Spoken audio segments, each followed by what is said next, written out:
మహబూబాబాద్ జిల్లా నర్సరావుపేట మండలంలోని ఆదర్శ పాఠశాలలో ఉన్నటువంటి మధ్యాహ్న భోజన పథకంలో భాగంగా ఇక్కడ మహిళా సంఘం నుంచి భోజనము తయారు చేయడం జరుగుతుంది.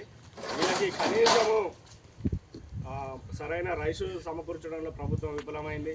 అదేవిధంగా వీళ్ళు వడ్డించినందుకు కనీసము వాళ్ళకి గత 5-6 నెలల నుంచి కూడా ఇవ్వాల్సిన బిల్లులు కూడా పెండింగ్లో పెంచడం అనేది చాలా బాధాకరము.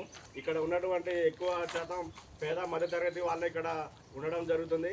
వారు నెలల తరబడి ఇట్లా బిల్లులు ఆగిపోవడం వల్ల వీళ్ళ జీవనభృతి ఎలా ఉంటుంది, వీళ్ళ పై చదువులు ఎలా ఉంటాయి, వీళ్ళ పిల్లల చదువులు ఎలా చదివించుకుంటారు, ఒకవేళ వీళ్ళకి ఆరోగ్యం బాగలేకుండా హాస్పిటల్ పోవాలన్నా అనేక ఇబ్బందులకు గురవుతున్నారు. కాబట్టి వెంటనే సర్కారు స్పందించి వీళ్ళకి సరైన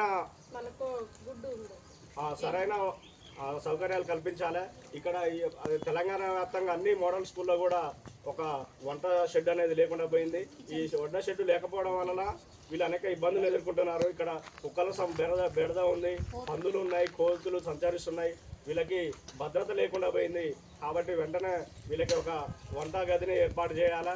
వీళ్ళకి ప్రతి నెల బిల్లులు సకాలంలో మంజూరు చేయాలని మేము బహుజన సమాజ్ పార్టీ నుంచి డిమాండ్ చేస్తున్నాము.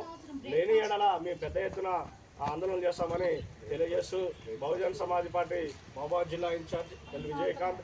అదేవిధంగా వీళ్ళకి ఒక వ్యక్తికి 8 రూపాయలు మాత్రమే ఇవ్వడం జరుగుతుంది బిల్లు. కానీ ఒక సాధారణ పౌరుడు హోటల్లో భోజనం చేయాలంటే 150 నుంచి 200 రూపాయలు జరుగుతుంది ఒక వ్యక్తికి.